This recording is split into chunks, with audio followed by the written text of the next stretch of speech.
प्रधानमंत्री नरेंद्र मोदी और ऑस्ट्रेलिया के प्रधानमंत्री स्कॉट मॉरिसन आज दूसरी भारत ऑस्ट्रेलिया ऑनलाइन शिखर बैठक में भाग लेंगे। ये शिखर बैठक 4 जून 2020 को आयोजित ऐतिहासिक पहली ऑनलाइन शिखर बैठक के बाद हो रही है।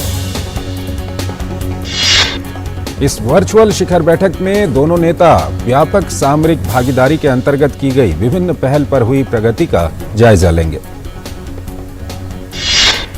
शिखर बैठक भारत और ऑस्ट्रेलिया के बीच विभिन्न क्षेत्रों में नई पहल और अधिक सहयोग में आगे बढ़ने का मार्ग प्रशस्त करेगी। उम्मीद है कि दोनों देशों के नेता व्यापार, महत्वपूर्ण खनन, प्रवासन और अन्य क्षेत्रों के अलावा मोबिलिटी और शिक्षा के क्षेत्र में अधिक प्रतिबद्धता व्यक्त करेंगे। दोनों नेता क्षेत्रीय और अंतर्राष्ट्रीय मुद्दों पर विचारों का आदान प्रदान करेंगे। ये शिखर बैठक इस बात को रेखांकित करती है कि दोनों देश क्षेत्रीय और अंतर्राष्ट्रीय मुद्दों में अपने द्विपक्षीय संबंधों को और निकट सहयोग को महत्व देते हैं। भारत और ऑस्ट्रेलिया ने कोविड-19 महामारी के बावजूद विज्ञान और प्रौद्योगिकी, रक्षा, साइबर, महत्वपूर्ण और सामरिक सामग्री, जल संसाधन प्रबंधन समेत सार्वजनिक प्रशासन और शासन के क्षेत्र में मिलकर सहयोग जारी रखा है। विदेश मंत्री डॉक्टर एस जयशंकर ने रविवार को नई दिल्ली में ऑस्ट्रिया के विदेश मंत्री अलेक्जेंडर शालिनबर्ग से मुलाकात की। दोनों मंत्रियों के बीच हुई बैठक में द्विपक्षीय संबंधों को और अधिक मजबूत करने पर चर्चा हुई। ऑस्ट्रिया के विदेश मंत्री भारत की 3 दिनों की आधिकारिक यात्रा पर हैं। एन बीरेन सिंह लगातार दूसरी बार मणिपुर के मुख्यमंत्री बने रहेंगे। भारतीय जनता पार्टी के केंद्रीय पर्यवेक्षकों के एक दल ने कल दोपहर इंफाल में इसकी घोषणा की। राज्य पार्टी मुख्यालय में भाजपा विधायकों की बैठक के बाद केंद्रीय वित्त मंत्री निर्मला सीतारमण ने कहा कि नए निर्वाचित विधायकों ने सर्वसम्मति से एन बीरेन सिंह को विधायक दल का नेता चुना। निर्मला सीतारमण ने आशा व्यक्त की कि ये निर्णय मणिपुर में राजनीतिक स्थिरता और सुशासन सुनिश्चित करने में काफी मददगार साबित होगा। गृह मंत्री अमित शाह ने उत्तराखंड में सरकार गठन के मुद्दे पर कल नई दिल्ली में अपने निवास स्थान पर एक बैठक में कार्यवाहक मुख्यमंत्री पुष्कर सिंह धामी और भारतीय जनता पार्टी के अध्यक्ष जगत प्रकाश नड्डा के साथ चर्चा की। बैठक में पार्टी नेता मदन कौशिक, रमेश पोखरियाल निशंक और सतपाल महाराज भी मौजूद थे। पुष्कर सिंह धामी ने बताया कि उत्तराखंड में सरकार गठन की प्रक्रिया जारी है और पार्टी का केंद्रीय नेतृत्व राज्य में विधायक दल के नेता को लेकर निर्णय लेगा। पुष्कर सिंह धामी ने यह भी बताया कि उत्तराखंड भाजपा विधायक दल की बैठक आज देहरादून में होगी। हाल ही में संपन्न विधानसभा चुनाव में भारतीय जनता पार्टी को 70 में से 47 सीटों पर जीत मिली है। कांग्रेस 19 सीटों पर, जबकि बहुजन समाज पार्टी और निर्दलीय 2-2 सीटों पर विजयी हुए। गोवा में भी आज भाजपा के विधायक दल की बैठक होगी। प्रधानमंत्री नरेंद्र मोदी ने स्वतंत्रता आंदोलन में संत समाज की भूमिका को रेखांकित करते हुए कहा, स्वतंत्रता आंदोलन की नींव रखने में संतों और भक्ति आंदोलन ने अहम भूमिका निभाई। प्रधानमंत्री ने रविवार को वीडियो कॉन्फ्रेंसिंग के माध्यम से गुजरात के अहमदाबाद में SGVP गुरुकुल में भाव वंदना पर्व को संबोधित किया। प्रधानमंत्री ने गुरुदेव श्री शास्त्री जी महाराज के जीवन पर आधारित पुस्तक श्री धर्म जीवन गाथा का विमोचन भी किया। प्रधानमंत्री ने कहा कि आजादी का अमृत महोत्सव और अमृत काल में योगदान देने के लिए गुरुकुल परिवार आगे आ सकता है। महामारी के कारण उत्पन्न अनिश्चितताओं और यूक्रेन की स्थिति जैसे संकटों का उल्लेख करते हुए प्रधानमंत्री ने आत्मनिर्भरता के महत्व को दोहराया। उन्होंने गुरुकुल परिवार को वोकल फॉर लोकल बनाने को कहा। पीएम ने स्वच्छता में सुधार के लिए नियमित रूप से समूहों में स्टैच्यू ऑफ यूनिटी या स्थानीय मूर्तियों जैसे स्थानों पर जाने के लिए कहा। पीएम ने धरती को रासायनिक और अन्य नुकसान से बचाने के लिए प्राकृतिक खेती को बढ़ावा देने की आवश्यकता पर भी बल दिया। पूज्य शास्त्री जी महाराज के सभी के कल्याण के सिद्धांत का उल्लेख करते हुए प्रधानमंत्री ने कहा कि सबका साथ, सबका विकास, सबका विश्वास और सबका प्रयास की उनकी दृष्टि शास्त्री जी महाराज जैसे महान लोगों से प्रेरणा लेती है। प्रधानमंत्री ने कहा कि प्राचीन भारत की गुरुकुल परंपरा सरोजन हिताय का अवतार थी, क्योंकि गुरुकुल में जीवन के सभी क्षेत्रों के छात्र एक साथ अध्ययन करते थे। इस परंपरा में भव्य अतीत और गौरवशाली भविष्य को जोड़ने का बीज है। शास्त्री जी ने अपने गुरुकुल के माध्यम से दुनिया भर में कई लोगों के जीवन को आकार दिया। प्रधानमंत्री ने कहा, उनका जीवन केवल उपदेश या आदेश नहीं था, बल्कि अनुशासन और तपस्या की एक सतत धारा थी। SGVP गुरुकुल के साथ अपने व्यक्तिगत जुड़ाव को याद करते हुए प्रधानमंत्री ने महान संस्थान के प्राचीन ज्ञान में आधुनिकता के तत्वों का उल्लेख किया। राष्ट्रपति रामनाथ कोविंद आज राष्ट्रपति भवन में आयोजित समारोह में पद्म पुरस्कार प्रदान करेंगे। इस वर्ष 128 पद्म पुरस्कार दिए जाने की घोषणा हुई। इस सूची में 4 पद्म विभूषण, 17 पद्म भूषण और 107 पद्मश्री पुरस्कार शामिल हैं। इस बार पुरस्कार प्राप्त करने वालों में 34 महिलाएं और 13 व्यक्तियों को मरणोपरांत पुरस्कार दिया जा रहा है। मरणोपरांत सम्मानित होने वालों में पूर्व CDS जनरल बिपिन रावत भी शामिल हैं, जिन्हें पद्म विभूषण से नवाजा जाएगा। राष्ट्रपति रामनाथ कोविंद ने पुरानी दिल्ली में लाल किला और जामा मस्जिद के पास बनाए गए हेरिटेज पार्क का रविवार को उद्घाटन किया। पार्क का नाम चरतीलाल गोयल के नाम पर रखा गया है, जो दिल्ली नगर निगम के उप महापौर के अलावा दिल्ली विधानसभा के पहले अध्यक्ष थे। यह हेरिटेज पार्क 8,650 वर्ग मीटर में फैला है और लाल किले के पास परेड ग्राउंड के सामने मौजूद है। पार्क में लाल पत्थरों और सफेद संगमरमर के ढांचे हैं। इस पार्क को 2 चरणों में विकसित किया जा रहा है, जिसका पहला भाग बनकर तैयार हो चुका है। इजराइल के प्रधानमंत्री नफ्ताली बेनेट अगले महीने अप्रैल की शुरुआत में भारत का दौरा करेंगे। नफ्ताली बेनेट प्रधानमंत्री नरेंद्र मोदी के निमंत्रण पर भारत की अपनी पहली आधिकारिक यात्रा करेंगे। इजराइल के प्रधानमंत्री नफ्ताली बेनेट ने ट्वीट कर कहा, मुझे मेरे मित्र भारत के प्रधानमंत्री नरेंद्र मोदी के निमंत्रण पर भारत की अपनी पहली आधिकारिक यात्रा करते हुए प्रसन्नता हो रही है। दुबई में चल रहे एक्सपो में भारतीय पवेलियन आकर्षण का केंद्र बना हुआ है। दुबई एक्सपो 2020 के इंडिया पवेलियन में फिलहाल 18 मार्च से 31 मार्च तक मीडिया एवं मनोरंजन पखवाड़ा जारी है। सूचना प्रसारण सचिव ने दुबई एक्सपो में AR रहमान के स्टूडियो फिरदौस का भी दौरा किया। सूचना एवं प्रसारण सचिव ने दुबई एक्सपो में इवेंट मैनेजमेंट से संबंधित एक बैठक में भाग लिया। उन्होंने कहा कि किसी भी कार्यक्रम की सफलता के पीछे बेहतर इवेंट मैनेजमेंट की बड़ी भूमिका होती है। दूरदर्शन के महानिदेशक ने टेलीविजन ब्रॉडकास्ट की बैठक में शिरकत की। दक्षिण पूर्वी बंगाल की खाड़ी और उससे लगे दक्षिण अंडमान सागर में बना कम दबाव का क्षेत्र उत्तर और अंडमान निकोबार द्वीप समूह की ओर बढ़ रहा है। अगले 24 घंटे में इसके गहन दबाव के क्षेत्र और चक्रवाती तूफान में बदलने की आशंका है। 22 मार्च को इस तूफान के उत्तर पूर्वी बांग्लादेश और पूर्वी म्यांमार के तट से टकराने की संभावना है। इस चक्रवात के कारण कल सुबह पोर्ट ब्लेयर में मध्यम वर्षा हुई है। अगले 1 या 2 दिन में आंधी और भारी वर्षा की संभावना है। तूफान की गति 75 किलोमीटर प्रति घंटे तक की रफ्तार से हवा चलने का अनुमान है। मछुआरों को 22 मार्च तक समुद्र में न जाने की सलाह दी गई है। अंडमान निकोबार द्वीप समूह में एहतियात के तौर पर 22 मार्च तक सभी तरह की पर्यटन गतिविधियां स्थगित कर दी गई हैं। सभी स्कूल कल बंद रहेंगे।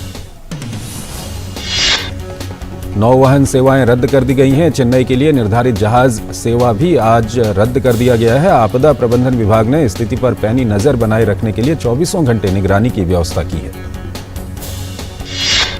राष्ट्रीय आपदा मोचन बल के दल अंडमान और निकोबार द्वीप समूह के निचले इलाकों में फंसे लोगों को निकाल रहे हैं। तलाश और बचाव अभियान में सहायता के लिए उत्तरी और मध्य अंडमान जिले में कई टीमें लगाई गई हैं। हैदराबाद के कुछ हिस्सों में हुई वर्षा के बाद गर्मी की तपिश से राहत मिली। हैदराबाद और सिकंदराबाद में कल शाम हल्की बौछारें पड़ी। दोनों शहरों में पिछले कई दिनों से मौसम खुश्क था। दिल्ली NCR में तापमान सामान्य से 5 डिग्री ज्यादा है। हालांकि दिल्ली NCR में अभी लू नहीं चल रही है। मौसम विभाग का कहना है कि अगले 2-3 दिन में तापमान में गिरावट दर्ज की जाएगी। रूसी सेना ने यूक्रेन पर हमले के 25वें दिन मारियुपोल के उस स्कूल पर बम गिराए जिसमें 400 से अधिक लोगों ने शरण ली हुई थी। हमले में मरने वालों की संख्या के बारे में फिलहाल जानकारी नहीं मिली है। रूस ने दावा किया है कि दूसरे दिन भी उसने यूक्रेन पर हाइपरसोनिक मिसाइल दागी। रूसी रक्षा मंत्रालय के प्रवक्ता इगोर कोनाशेंको ने बताया कि किंजल के अलावा कैलिबर क्रूज मिसाइलों का इस्तेमाल भी तेल डिपो व बख्तरबंद वाहन संयंत्र को नष्ट करने के लिए किया गया। यूक्रेन के राष्ट्रपति वोलोदिमीर ज़ेलेंस्की ने दोहराया है कि वो पुतिन से बातचीत और समझौते के लिए तैयार हैं। दोनों पक्ष समझौते में विफल रहे तो तीसरा विश्व युद्ध छिड़ सकता है। यूक्रेन के उप प्रधानमंत्री ने कहा कि रूस के मारियोपोल के आत्मसमर्पण के प्रस्ताव को खारिज कर दिया गया है। उन्होंने कहा कि आत्मसमर्पण का कोई सवाल ही नहीं उठता। यूक्रेन पर रूस के हमले के बाद से मारियोपोल में सबसे भारी बमबारी हुई है। इसके 4 लाख निवासियों में से कई अभी भी शहर में फंसे हुए हैं। यूक्रेन के उप प्रधानमंत्री ने कहा है कि रूस यूक्रेन में नरसंहार को अंजाम दे रहा है। स्टेफन शियान ने राष्ट्रपति पुतिन को युद्ध अपराधी बताया। वहीं कीव के पोडिल जिले में एक घर और एक शॉपिंग मॉल पर रविवार देर रात गोलाबारी हुई, जिसमें एक व्यक्ति के मारे जाने की खबर है। यूक्रेन के सशस्त्र बलों ने रविवार को एक वीडियो जारी किया, जिसमें मोल्दोवा की सीमा के पास क्लाइमेंटो में लगभग 600 इमारतों और एक पुल को क्षतिग्रस्त दिखाया गया। यूक्रेन के राष्ट्रपति वोलोदिमीर ज़ेलेंस्की ने रविवार को इजराइल की संसद को संबोधित किया और सांसदों से रूस के हमले के बाद यूक्रेन के लिए समर्थन की अपील की। यूक्रेन के राष्ट्रपति वोलोदिमीर ज़ेलेंस्की ने सवाल उठाया कि इजराइल ने यूक्रेन को हथियार क्यों नहीं दिए और रूस पर प्रतिबंध क्यों नहीं लगाया। नागरिकों को सीमावर्ती क्षेत्रों से सुरक्षित निकालने के लिए यूक्रेन ने रविवार को 7 मानवीय गलियारे खोल दिए। हमले शुरू होने के बाद से ऐसे क्षेत्रों से कुल 1,90,000 लोगों को निकाला गया है। यूक्रेन के उप प्रधानमंत्री ने कहा कि रविवार को मानवीय गलियारों से यूक्रेन के शहरों से कुल 7,295 लोगों को निकाला गया। अमेरिका के राष्ट्रपति जो बाइडेन नाटो और यूरोपीय सहयोगियों के साथ वार्ता के लिए अपनी आगामी यूरोप यात्रा के दौरान पोलैंड का भी दौरा करेंगे। व्हाइट हाउस की प्रेस सचिव जेन साकी ने ट्विटर पर जानकारी दी कि यात्रा यूक्रेन के लोगों के समर्थन और राष्ट्रपति पुतिन के यूक्रेन पर हमले के खिलाफ केंद्रित होगी। साकी ने कहा कि यूक्रेन में यात्रा करने की कोई योजना नहीं है। UNHRC के आंकड़ों के मुताबिक रूस के हमले के बाद से लगभग 1 करोड़ लोग अपने घर छोड़कर जा चुके हैं, जिसमें 33 लाख से अधिक लोगों ने यूक्रेन छोड़ दिया है। संयुक्त राष्ट्र मानव अधिकार कार्यालय के मुताबिक 19 मार्च तक यूक्रेन में कम से कम 902 नागरिक मारे गए हैं और 1,459 घायल हुए हैं। उत्तर कोरिया ने रविवार को समुद्र में कम दूरी के कई रॉकेट दागे। दक्षिण कोरिया ने एक बयान में कहा कि इस घटनाक्रम के बाद सेना स्थिति पर नजर बनाए हुए है। पाकिस्तान की नेशनल असेंबली के अध्यक्ष असद कैसर ने प्रधानमंत्री इमरान खान के खिलाफ विपक्ष के अविश्वास प्रस्ताव पर चर्चा के लिए अगले शुक्रवार इस महीने की 25 तारीख को निचले सदन का सत्र बुलाया है। संयुक्त विपक्ष द्वारा संविधान के अनुच्छेद 54 के अंतर्गत प्रधानमंत्री के खिलाफ अविश्वास प्रस्ताव का 8 मार्च को नोटिस दिए जाने के बाद नेशनल असेंबली के निचले सदन का सत्र बुलाया गया है। इजराइल की पुलिस को लोकप्रिय धार्मिक नेता रब्बी चैम कनिएवस्की के अंतिम संस्कार में शामिल होने के लिए आने वाली भीड़ को नियंत्रित करने के लिए खासी मशक्कत करनी पड़ रही है। दुनिया भर के देशों की कोरोना महामारी के खिलाफ जंग अभी भी जारी है। दुनिया भर में कोरोना मामलों की संख्या बढ़कर 47 करोड़ के पार पहुंच गई है। वहीं 61 लाख से ज्यादा लोगों की मौत हो चुकी है। अमेरिका सबसे ज्यादा संक्रमितों और मौतों के साथ दुनिया में पहले पायदान पर बना हुआ है। अमेरिका में कल 5,000 से ज्यादा नए मामले दर्ज किए गए और 88 लोगों की मौत हो गई है। वहीं कोरोना के कल सबसे ज्यादा मामले दक्षिण कोरिया में दर्ज किए गए। दक्षिण कोरिया में कल 3,34,000 से ज्यादा मामले सामने आए और 300 से ज्यादा लोगों की मौत हो गई। जापान ने ओमिक्रॉन मामलों में कमी को देखते हुए आज से कोविड प्रतिबंधों को पूरी तरह से हटा दिया है। जापान पीएम ने पिछले बुधवार को प्रतिबंधों के समाप्त होने की घोषणा की थी। All England open badminton championship के मेन सिंगल्स फाइनल में भारत के स्टार युवा शटलर लक्ष्य सेन को हार का सामना करना पड़ा और उन्हें रजत पदक से संतोष करना पड़ा। फाइनल मुकाबले में लक्ष्य सेन को वर्ल्ड नंबर 1 और ओलंपिक चैंपियन डेनमार्क के विक्टर एक्सेलसन से लगातार गेमों में 21-10, 21-15 से हारना पड़ा। इस हार के बावजूद लक्ष्य सेन ने इतिहास रच दिया है। वो all England open badminton championship में पदक जीतने वाले चौथे भारतीय पुरुष बैडमिंटन खिलाड़ी बन गए। लक्ष्य सेन ने अपने साहस और खेल से सभी का दिल छू लिया। उनके साहस और धैर्य की तारीफ करते हुए प्रधानमंत्री नरेंद्र मोदी ने उन्हें शुभकामनाएं दी। केंद्रीय खेल मंत्री अनुराग सिंह ठाकुर ने ट्वीट कर उनका हौसला बढ़ाया। उन्होंने ट्वीट करते हुए लिखा, देश को आप पर गर्व है लक्ष्य सेन, सफर लंबा है, आप इसी तरह मजबूती से आगे बढ़ते रहो। लक्ष्य सेन के प्रदर्शन पर उनकी मां निर्मला ने कहा कि हार जीत खेल का हिस्सा है। लक्ष्य ने अपना सर्वश्रेष्ठ प्रदर्शन किया। इस उम्र में ये उनके लिए एक बड़ी उपलब्धि है। All England open badminton championship के महिला सिंगल्स फाइनल में जापान की अकाने यामागुची ने दक्षिण कोरिया की एएन सियांग को 21-15 से हरा दिया। मेंस डबल्स में इंडोनेशिया फिक्री और मौलाना की जोड़ी ने इंडोनेशिया के ही एहसान और सेतियावान की जोड़ी को 21-19, 21-13 से हरा दिया। महिला डबल्स में जापान की नामी मात्सुयामा और चिहारू शिदा की जोड़ी ने चीन की झांग शुजियान और झेंग यू की जोड़ी को सीधे गेमों में 21-13, 21-9 से हरा दिया। मिक्स डबल्स में जापान की जोड़ी यूता वातानाबे और अरिसा हिगाशिनो ने चीन की जोड़ी वांग यी लियू और हुआंग डोंगपिंग को हरा दिया। अंतर्राष्ट्रीय क्रिकेट काउंसिल ने बीसीसीआई को झटका दिया है। आईसीसी ने भारत और श्रीलंका के बीच हुए डे नाइट टेस्ट के लिए इस्तेमाल की गई बेंगलुरु की पिच को औसत से भी नीचे बताया है। इससे बेंगलुरु की पिच को ICC pitch and outfield monitoring process के तहत एक डिमेरिट पॉइंट भी मिला है। भारत ने 3 दिनों में यह टेस्ट मैच खत्म करते हुए 238 रन से जीत दर्ज की थी। दक्षिण अफ्रीका ने जोहानिसबर्ग में खेले गए 3 मैचों की वनडे सीरीज के दूसरे मुकाबले में बांग्लादेश को 7 विकेट से हराया। 3 मैचों की वनडे सीरीज में दोनों टीम 1-1 की बराबरी पर आ गई हैं। दक्षिण अफ्रीका की ओर से कगिसो रबाडा ने शानदार गेंदबाजी करते हुए बांग्लादेश के 5 विकेट झटके। उन्होंने वनडे में दूसरी बार पारी में 5 विकेट लेने का कारनामा अंजाम दिया।